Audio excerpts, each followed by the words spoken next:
3 رمضان المبارک کو سیدہ کائنات مخدوم کائنات سیدۃ النساء اہل الجنہ حضرت جناب سیدہ فاطمہ زہرا رضی اللہ تعالی عنہا کا یوم وصال ہے، اور میرے نبی کریم علیہ الصلاۃ والسلام نے اپنی شہزادی سے بڑا پیار کیا۔ حضور نے اپنی اس بیٹی کی بڑی تربیت فرمائی ہے۔ نبی کریم علیہ السلام نے اس دور کے اندر کہ جب لوگ بیٹیاں دفن کر دیتے تھے، زندہ زمین میں گاڑ دیتے تھے، حضور نے بیٹی کی عزت کا، حرمت کا، حقوق کا نعرہ لگایا۔ تو پھر نعرہ صرف لوگوں کے لیے نہیں لگایا، بلکہ نبی پاک نے لوگوں کو بیٹی سے پیار کر کے دکھایا۔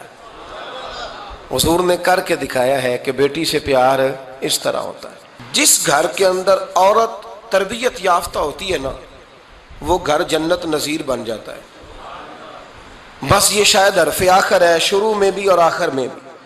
اور جس گھر کے اندر عورت غیر تربیت یافتہ عورت پہنچ جائے، وہ گھر بڑا ہی شاندار کیوں نہ ہو، وہ کھنڈر ہوتا ہے، اس لیے کہ وہاں تربیت یافتہ عورت موجود ہے۔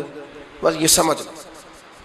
اور میں نے دکھتے ہوئے اور تڑپتے ہوئے لوگ دیکھے ہیں، اس لیے کچھ فیصلے ایسے ہو گئے کہ وہ بیچارے ساری صلاحیتوں، خوبیوں، تقوی اور پرہیزگاری کے باوجود، چونکہ گھر کے اندر عورت تربیت یافتہ نہیں تھی، تو وہ دنیا میں کوئی بڑا کام سارا انجام نہیں دے سکے۔ یہ گھر کی ملکہ ہوتی ہے نا عورت، گھر کو سینچنا ہے، آپ کے بچوں کی تربیت کرنی ہے، ایک لازمی جز ہے، اس کو سمجھ لیں۔ بچے باپ جتنا مرضی مشفق ہو، مہربان ہو، پر بچوں کی اٹیچمنٹ اپنی بولیے ماں کے ساتھ ہوتی ہے نا، تو اس کا مطلب ہے کہ بچے جس کے ساتھ اٹیچ ہے، کبھی بھی چھوٹی عمر میں، بڑے ہو جائیں تو بات اور ہے، کچھ چیزوں کو سمجھنے لگیں، اثر لینے لگے، معاملہ اور ہے، لیکن جب تک بچے چھوٹے رہتے ہیں، وہ ہر معاملے میں ان کی ماں حق پہ نہ بھی ہو تو پھر بھی وہ اس سے پیار کرتے ہیں۔ یہ ممتا ہے، کرنا چاہیے، اس میں کوئی ایسی بات نہیں، لیکن جو بات سمجھا رہا ہوں وہ یہ ہے کہ بچوں کی ماں اگر غیر تربیت یافتہ ہوگی تو بچے تو اس سے اٹیچ پھر بھی ہوں گے، تو بچوں کی تربیت پر بھی اثر پڑے گا۔ تو اس لیے اپنی بیٹیوں کی تربیت کریں، اپنی بہنوں کی تربیت کریں، تاکہ کسی کے گھر میں جا کے وہ آدمی تکلیف محسوس نہ کرے، وہ اذیت محسوس نہ کرے، بلکہ جب میری بیٹی، میری بہن کسی کے گھر میں جائے تو اس کے گھر کو امن والا کر دے، سکون والا کر دے۔ تو ہم تباہی ہے گھروں کی، میں نے بڑے بڑے سیانے لوگ تڑپتے دیکھیں، آپ یقین کریں، تڑپتے ہوئے، سسکتے ہوئے، بلاتے دیکھے ہیں، اس لیے کہ گھر کے اندر کا ماحول خوفناک ہو گیا، غیر تربیت یافتہ ماحول۔ اور کئی دفعہ ایسے معاملات ہوتے ہیں بعض لوگوں کے کہ جن کے لیے مشکل ہوتا ہے اس معاملے کو تبدیل کرنا، تو مہربانی فرمائیں جمعۃ المبارک میں آج یہ نیت کریں کہ ہم بیٹیوں کی تربیت پر توجہ دیں گے، بیٹی کی تربیت کریں گے انشاءاللہ، توجہ دیں گے انشاءاللہ۔ اور تربیت کا مطلب ہمارے ہاں لوگوں نے سختی لے لیا ہے۔ آج جو میں بات کروں گا نا، اس کے دونوں پہلو یاد رکھیے گا کہ تربیت کا معنی سختی نہیں۔ میرے رسول پاک علیہ السلام نے جناب فاطمہ زہرا سے پیار بھی کھول کے کیا ہے اور تربیت بھی کھول کے فرمائی۔ ہم سمجھتے ہیں کہ تربیت جس نے کرنی ہے وہ ڈنڈا پکڑے رہے، پھر ہنسے نہ، مسکرائے نہ، ہر وقت ڈنڈا استعمال کرے گا تو تربیت ہوگی۔ دونوں باتیں غلط ہیں، تربیت بھی کرنی ہے اور پیار بھی کرنا ہے۔ حضرت فاطمہ زہرا حضور علیہ السلام کی 7 اولادیں ہوئیں، 3 بیٹے اور 4 بیٹیاں، اور چاروں بیٹیوں میں سب سے چھوٹی ہیں جناب فاطمہ۔ نبی پاک کی 4 بیٹیاں ہیں، 4 بیٹیاں حضور کی، چونکہ پہلی 3 بڑی تھیں، جلدی شادیاں ہو گئیں، اپنے گھروں کو چلی گئیں، جناب فاطمہ سب سے چھوٹی تھیں، زیادہ وقت نبی پاک کے ساتھ رہیں، اور پھر شادی کے بعد بھی حضور کے بالکل قریب رہیں، اور پھر رسول پاک نے اپنی نسل کا چلنا بھی جناب فاطمہ سے بیان کیا کہ انہی سے میری اولاد چلے گی، اس لیے ان کا تذکرہ زیادہ ہے۔ یہ ظلم نہ کیا جائے کہ حضور کی شہزادی ایک تھی، نبی پاک کی 4 بیٹیاں ہیں، بڑی بیٹی، دوسری بیٹی، تیسری بیٹی، ان کے بھی ہمیں نام یاد ہونے چاہیے۔ حضور کی ایک شہزادی کا نام جناب زینب ہے، حضرت فاطمہ نے بھی پھر اپنی ایک بیٹی کا نام زینب رکھا بہن کے نام پر۔ حضرت نبی کریم علیہ السلام کی ایک صاحبزادی کا نام رقیہ ہے، حضرت فاطمہ نے بھی اپنی ایک بیٹی کا نام رقیہ رکھا اپنی بہن کے نام پر. حضرت فاطمہ کی ایک بہن کا نام ام کلثوم ہے. حضور کی ایک بیٹی کا نام ام کلثوم ہے. تو جناب فاطمہ نے بھی اپنی ایک بیٹی کا نام ام کلثوم رکھا. جس سے محبت ہوتی ہے تو محب کا دل کرتا ہے کہ میرے محبوب سے ساری دنیا ہی پیار کرے. اب عجیب فلسفہ ہے نا لوگوں کا, اہل بیت سے پیار کرتے ہیں تو سب سے پہلے اہل بیت کے دشمن تلاش کرتے ہیں, اور سب سے پہلے اہل بیت کے دشمنوں پہ گفتگو کرتے ہیں. تو میں کہتا ہوں بڑے بیوقوف ہو, دشمن نہ تلاش کرو, غلام تلاش کرو, پیارے تلاش کرو ان کے. یہ غلط ہے تمہارا انداز فکر. تو جناب فاطمہ الزہرا سے حضور نے بڑی محبت کی. حضرت خدیجہ الکبریٰ رضی اللہ تعالی عنہ فرماتی ہیں کہ بڑا پیار کیا نبی پاک علیہ السلام نے حضرت فاطمہ سے. چھوٹی تھی نا. ادھر حضرت عائشہ صدیقہ کہتی ہیں کہ نبی پاک نے بڑی محبت فرمائی. مشکات میں حدیث ہے, کسی نے حضرت فاطمہ الزہرا حضرت عائشہ صدیقہ سے پوچھا, سچے باپ کی سچی بیٹی, صدیق کی بیٹی صدیقہ. کسی نے پوچھا کہ عائشہ حضور علیہ السلام کو سب سے زیادہ محبت کس سے تھی؟ تو حضرت عائشہ فرمانے لگی پوچھنے والی بات ہی کوئی نہیں, حضور سب سے زیادہ سیدہ فاطمہ سے پیار کرتے تھے. تو کہا پھر یہ بتائیں کہ مردوں میں حضور کو سب سے زیادہ پیار کس سے تھا؟ فرمایا یہ بھی پوچھنے والی کوئی بات نہیں, فاطمہ کے شوہر مولا علی سے. یہ حضرت عائشہ صدیقہ بیان کرتی ہیں ان کے شوہر سے. اب لوگ نا ترازو لے کے بیٹھے رہتے ہیں اور تولتے رہتے ہیں. پیر سید فیض الحسن شاہ صاحب آلو مہاروی رحمۃ اللہ علیہ, ان کے پاس بھی ایک بندہ چلا گیا تو اس نے کہا جی بتائیں حضرت عائشہ افضل ہے کہ حضرت فاطمہ؟ تو آپ فرمانے لگے تجھے یہ سوال ہی نہیں کرنا چاہیے تھا, اس لیے کہ تیرے اور میرے پاس کوئی ترازو موجود ہے. اس نے کہا جی نہیں آپ بتائیں, بتانا پڑے گا. آپ فرمانے لگے نہیں بتاتا. کہنے لگا نہیں بتائیں. فرمانے لگے چل میں ایک بات بتا دیتا ہوں, فیصلہ گھر جا کے کر لینا. اس نے کہا بتائیں. آپ فرمانے لگے کہ عائشہ بیٹی ہے ابو بکر صدیق کی اور فاطمہ بیٹی ہے نبی پاک کی. تو فرمانے لگے کہ ابو بکر کی جو بیٹی ہے نا وہ نبی پاک کی بیٹی سے افضل نہیں ہو سکتی. اور پھر فرمانے لگے کہ فاطمہ زوجہ ہے مولا علی کی اور عائشہ زوجہ ہے مصطفیٰ کریم کی. تو فرمانے لگے جو علی کی بیوی ہے وہ نبی کی بیوی سے افضل نہیں ہو سکتی. تو وہ کہنے لگا جی نتیجہ کیا ہے؟ فرمایا گھر جا کے نکال لینا. نتیجہ تو گھر جا کے نکال, یہاں ترازو پکڑ کے نہ بیٹھ. ہاں جو حضرت عائشہ نے کہا اس پر غور کر. حضرت عائشہ خود گواہی دیتی ہیں سب سے زیادہ حضور حضرت فاطمہ سے پیار کرتے. چھوٹی عمر تھی تو جناب خدیجہ, ذرا انداز دیکھیے گا بیٹی کی محبت کا. حضرت خدیجہ فرماتی ہیں حضور جب گھر آتے نا تو دروازے پہ کھڑے ہو کے اونچی آواز میں فرماتے السلام علیکم. کہتے ہیں حضور نہ سلام لیتے, میں جواب دیتی. اپنے گھر حضور آئے ہیں پر نبی پاک دروازے پہ ہی کھڑے ہیں. فرماتی ہیں کھڑے رہتے حضور, میں پھر تھوڑا ہنستی اور پھر میں کہتی فاطمہ سنتی ہو؟ اماں جی سنتی ہوں. فرمایا تمہارے ابا آ گئے ہیں دروازے پہ. تو فرماتی ہیں جناب فاطمہ وہاں سے دوڑ کے آتی اور رسول کریم کا دروازہ کھولتی, پھر نبی پاک کو انگلی سے پکڑ کے اندر لاتی. فرماتی ہیں جب تک وہ جاتی نہیں اللہ کے رسول دروازے پہ کھڑے رہتے. وہ انگلی پکڑ کے لاتی, پھر رسول کریم انہیں گود میں بٹھا لیتے. فرماتے ہیں وہ چھوٹی چھوٹی باتیں پوچھتی اور حضور ان کے بڑے بڑے جواب دیتے. وہ چھوٹی چھوٹی باتیں, بچپن کی ایک بات لکھی ہے ہمارے محدثین نے. ایک دن چھوٹی عمر میں, بالکل چھوٹی عمر میں حضرت فاطمہ نے پوچھا یا رسول اللہ میں اپنے رب کو کب دیکھوں گی؟ اللہ اکبر, عمر چھوٹی اور بات بڑی کر دی, میں کب دیکھوں گی؟ تو حضور نے فرمایا فاطمہ بڑی جلدی, رب کریم تمہیں جنت میں لے جائے گا اور ساری جنتی عورتوں کی سردار بنائے گا اور پھر میرا رب تجھے اپنا دیدار بھی کرائے گا.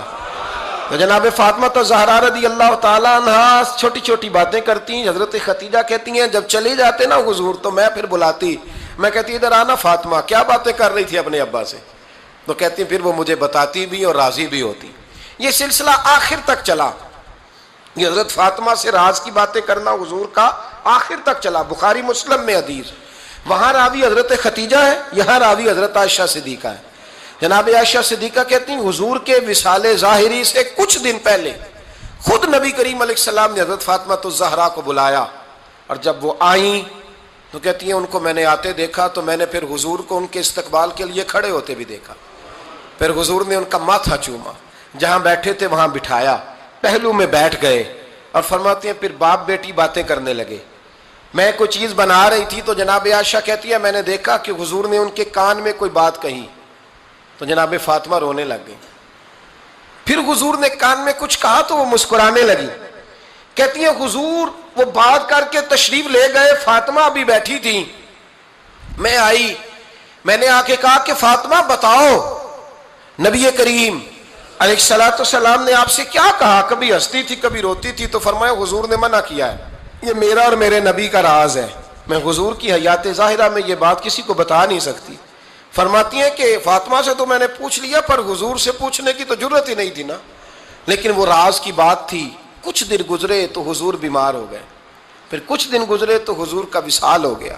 فرماتے ہیں کچھ عرصے کے بعد میں سیدہ فاطمہ الزہرا سے ملی تو میں نے کہا فاطمہ وہ بھید کھول تو دے، آج تو کھول دے وہ راز کیا تھا۔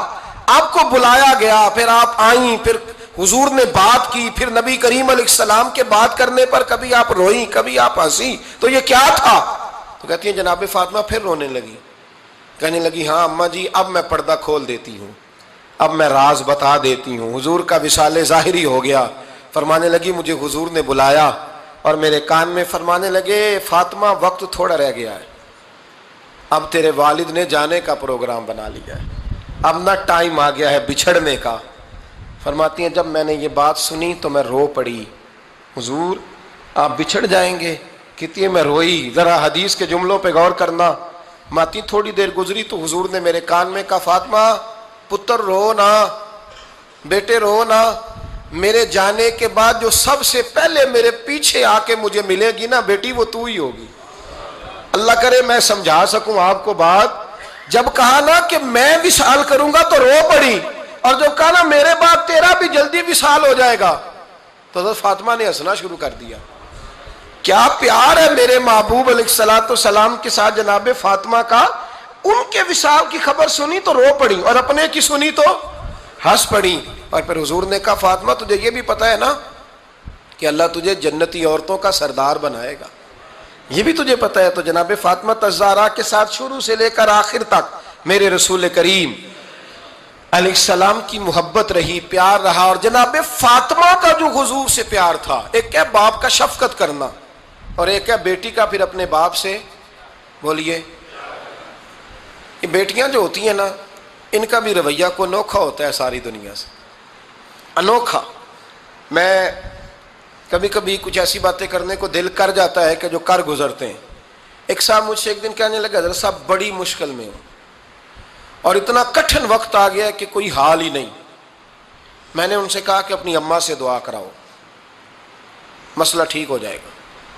میں نے لگا اماں تو انتقال کر گئی، تو میں نے کہا بہن سے دعا کراؤ۔ کہنے لگا بہن دور رہتی ہے، تو میں نے کہا پھر بیٹی سے کرا لو۔ اب یقین کرے اللہ کے گھر میں بیٹھا ہوں، رمضان کا مہینہ مجھے تیسرے دن ملا، کہنے لگا حضرت صاحب الحمدللہ اللہ نے میری مشکل آسان کر دی۔ کہنے لگا یہ نسخہ آپ نے بڑا عجیب بتایا، پیر تو اس قسم کی باتیں نہیں نہ بتاتے، پیروں نے تو آپ کو پتہ ہے دعائیں قید کر کے رکھتے ہیں، صرف ہماری قبول ہونی ہے۔ کہنے لگے آپ میرے ان کا میرے ساتھ ارادت کا رشتہ ہے۔ کہنے لگے آپ کس طرح کے پیر ہیں کہ آپ نے مجھے پلٹ کے کہہ دیا کہ اماں سے، بہن سے، بیٹی سے۔ تو میں نے کہا اصل بات یہ ہے کہ میں کبھی تھکا بھی ہوتا ہوں، کبھی کسی رنگ میں بھی ہوتا ہوں، اور کئی دفعہ اب تو یہ حال ہو گیا ہے کہ رونا آئے بھی تو روتے نہیں کہ لوگ تماشا نہ سمجھیں، کئی دفعہ آنسو چھپانے بھی پڑتے ہیں کہ لوگ اس کو اداکاری اور فنکاری ہی نہ سمجھنے لگ جائیں۔ تو میں نے کہا یہ جو بیٹی ہوتی ہے نا، یہ جو بہن ہوتی ہے، یہ جو ماں ہوتی ہے، اس کو اشارتاً بھی آپ کان میں کہہ دینا مشکل میں ہوں تو یہ رات کو رو رو کے مصلی بھگو دیتی، یہ رو رو کے دعا مانگتی ہے بیٹے کے لیے، بھائی کے لیے، باپ کے لیے۔ اس کا رنگ ہر بیٹی پیار کرتی ہے، اور یقین کریں کہ کلیجہ ٹھنڈا ہو جاتا ہے جب بیٹیاں چھاتی پہ لیٹتی ہیں تو لطف آتا ہے کہ اللہ کریم نے اس ننھی سی کلی میں کیا ٹھنڈک رکھی ہے کہ سارے دل کا جو ہے بوجھ اس نے ہلکا کر دیا۔ تو بتائیے پھر میرے نبی پاک کی شہزادی کی حضور سے محبت کتنی ہوگی۔ چھوٹی سی عمر تھی حضرت فاطمہ کی جب حضرت خدیجہ وصال کر گئی، تو کسی نے کہا فاطمہ سب سے پہلے گھر سے کب نکلنا ہوا؟ تو بخاری مسلم میں حدیث ہے، اللہ کے نبی نا بیت اللہ شریف کے سامنے سجدے میں تھے تو ابو جہل کو شرارت سوجی، شرارت۔ اس نے کچھ لوگوں سے کہا، عقبہ بن ابی معیط تھا، کچھ اور لوگ تھے، کہنے لگا میں ابھی رستے سے گزرا ہوں تو وہاں کسی نے اونٹ ذبح کیا ہے، تو اونٹ کی اوجڑی، آپ نے اوجڑی دیکھی ہے نا، جانور کی اوجڑی بڑی وزنی ہوتی ہے، اس میں گندگی ہوتی، اونٹ کی اوجڑی بڑی وزنی ہوتی تھی، کہنے لگا وہاں اونٹ کی اوجڑی پڑی ہے، وہ دیکھو نبی پاک معاذ اللہ سجدے میں ہے، تو معاذ اللہ ثم معاذ اللہ وہ اونٹ کی اوجڑی اٹھاؤ حضور کی گردن پہ رکھ دو۔ تھوڑا سا مشکل سے جمعہ پڑھنا پڑ جائے نا، اور تھوڑا سا مشکل سے پڑھانا پڑ جائے تو ہم دین کے بہت بڑے خدمت گزار بن جاتے ہیں۔ یہ دیکھو سجدے کتنی مشکل سے ہو رہے ہیں، یہ دیکھو سجدے کتنی مشکل سے ہو رہے ہیں، کتنی مشکل سے حضور کے سر انور پر اوجڑی رکھ دی۔ یہ وہ وقت ہے کہ نہ تو چچا ابو طالب ہیں جو پہنچ جاتے، نہ جناب ختیجہ ہیں جو بندوبست کرتی، تو کسی نے نا جناب ختیجہ کے دروازے کے سامنے منہ کر کے کہا کہ محبوب کے گھر والوں حضور کے سر اقدس پر اوجڑی رکھ دی ہے کسی نے، اور حضور سر اقدس اٹھاتے ہیں تو تکلیف محسوس کرتے ہیں۔ جناب فاطمہ کہتی ہیں پہلا دیہڑا تھا جب میں چہرے پہ کپڑا ڈال کے نا تو اپنے بابا کے لیے نکلی، فرماتی پہلا دن تھا، میں حرم کعبہ میں پہنچی، حضور کو سجدے میں دیکھا تو چھوٹے چھوٹے ہاتھوں سے میں نے اوجڑی نیچے گرائی، حضور بولے کچھ نہیں، نہ میں نے کوئی بات کی، میں نے حضور کی انگلی کو تھاما اور میں کنویں پہ لے آئی، حضور بھی نہیں بولے، جناب سیدہ فرماتی میں بھی نہیں بولی، حضور بیٹھ گئے اور میں کنویں سے پانی نکالنے لگی، میں حضور کی زلفیں دھوتی جاتی اور حضور روتے جاتے، زلفیں دھوتی جاتی اور حضور روتے جاتے۔ پھر حضرت فاطمہ نے جب حضور کی زلفیں دھو لیں تو ہاتھ اٹھائے، کہا اے اللہ جنہوں نے میرے بابا کو تکلیف دی ہے نا ان کو برباد کر دے۔ میں رات روایت پڑھ رہا تھا مشکات سے تو میں حیران ہو رہا تھا کہ یہ عجیب منظر ہے، یہ عجیب منظر ہے کہ جب طائف والے پتھر مارے اور نبی کریم علیہ السلام سے حضرت زید بن حارثہ کہ حضور دعا کریں یہ تباہ ہو جائے، تو نبی پاک کہ نہیں زید میں نے نہیں ان کے لیے تباہی کی دعا کرنی، یہ نہیں ٹھیک ہوتے تو ہو سکتا ہے ان کی نسلیں ٹھیک ہو جائیں۔ اور جب احد میں وہ لوگ پتھر مار کے دانت شہید کر دیں، حضرت ابوبکر صدیق جیسی ٹھنڈی طبیعت کا آدمی عرض کرے حضور دعا کریں یہ تباہ ہو جائے، تو حضور نے فرمایا اللہم اہد قومی فإنہم لا یعلمون، یا اللہ میری قوم کو ہدایت دے، یہ جانتے نہیں یہ کیا کر رہے ہیں۔ حضور نے کبھی بھی کسی کے لیے دعائے ضرر نہ فرمائی، لیکن آج یہ عجیب منظر ہے، شاید یہ واحد وہ وقت ہے کہ جناب فاطمہ الزہرا نے جب کہا نا کہ اے اللہ انہیں برباد کر دے انہوں نے آج میرے والد کو تکلیف دی ہے، تو حضرت فاطمہ کی دعا سن کے تو حضور نے بھی ہاتھ اٹھائے، کہا اے اللہ جیسے میری بیٹی کہتی ہے نا ویسے ہی کر دے، اللہ کر دے انہیں برباد، فاطمہ جیسے کہتی ہے ویسے، اللہ کرے آپ کو سمجھ آئے میری بات کی کہ وہاں جہاں شدید تکلیف دی گئی وہاں حضور نے کسی کے لیے ایسی دعا، اور یہاں فرمایا اللہ جیسے فاطمہ کہتی ہے ویسے، اللہ اکبر۔ حضرت عبداللہ ابن مسعود کہتے ہیں کہ وہ دعا بھی میں نے سنی، اور پھر میں نے ان سب لوگوں کو جن کے لیے جناب سیدہ نے دعا کی تھی ان سب کو پھر میں نے بدر میں کٹتے ہوئے بھی دیکھا، میں نے ان کی لاشوں پر گھوڑے چلتے ہوئے بھی دیکھے، پھر میں نے دیکھا کہ صحابہ انہیں گھسیٹ کر کنووں میں ڈال رہے تھے، میں غور سے دیکھ رہا تھا اور ان کے چہرے پہچان رہا تھا، تو مجھ سے کسی نے کہا عبداللہ تم کیا غور کر رہے ہو، تو میں نے کہا میں غور کر رہا ہوں یہ وہی ہیں سارے جن کے لیے سیدہ فاطمہ نے دعا کی تھی کہ یہ برباد ہو جائے، یہ وہی ہیں میرے رسول کریم علیہ السلام کی ہر تکلیف کو جناب فاطمہ نے اپنی تکلیف سمجھا، ہر تکلیف کو۔ جب انسان کے دائیں بائیں کچھ لوگ ہوتے ہیں نا اس کے دکھ بھی سمجھنے والے، سکھ سمجھنے والے لوگوں کی تعداد لمبی چوڑی ہوتی ہے۔ ہمارے زمانے میں ہمارے ہر آدمی کے ساتھ ذاتی مطالبات ہیں، ذاتی، تو جب تک وہ میرا مطالبہ پورا کرتا رہتا ہے میرا اس سے پیار رہتا ہے، اور جب وہ میری خواہشات پوری کرنی چھوڑ دیتا ہے پھر میرا اس سے کوئی رشتہ نہیں رہتا۔ میرے عزیز حضرت فاطمہ الزہرا کا کمال یہ ہے کہ انہوں نے میرے محبوب کا دکھوں میں ساتھ دیا، حضور کی تکلیف پر وہ تکلیف میں آتی، پریشان ہوتی۔ یہاں سے بات چلی 4-5 سال عمر مبارک تھی، حضرت فاطمہ کی کل عمر 29 سال ہوئی ہے۔ حضور کی عادت مبارکہ تھی جب سفر پہ تشریف لے جاتے تھے تو سب سے آخر میں سیدہ فاطمہ کے گھر جاتے، واپس آتے تو سب سے پہلے سیدہ فاطمہ کے گھر جاتے. مولا علی کہتے ہیں ایک دن میں نے عجیب نظارہ دیکھا. نبی کریم علیہ السلام سفر سے واپس آنے والے تھے. میں نے حضرت فاطمہ کو اطلاع دی کہ حضور آج پہنچ جائیں گے, تو انہوں نے گھر سارا صاف کیا, سجایا, سنوارا, کھانا پکایا. لیکن فرماتی ہیں جیسے ہی حضور اندر داخل ہوئے نا گھر کے, جناب فاطمہ نے حضور کا چہرہ دیکھا تو ہاتھ پکڑ کے چومنے لگی. اور کہتے ہیں جب انہوں نے سر اٹھایا تو ان کا چہرہ سارا آنسوؤں سے بھرا ہوا تھا. رسول کریم نے بیٹی کے سر پہ ہاتھ رکھا, بٹھا لیا. فرمایا فاطمہ بیٹے رونے والی تو بات کوئی نہیں تھی, کیوں رو پڑی ہو؟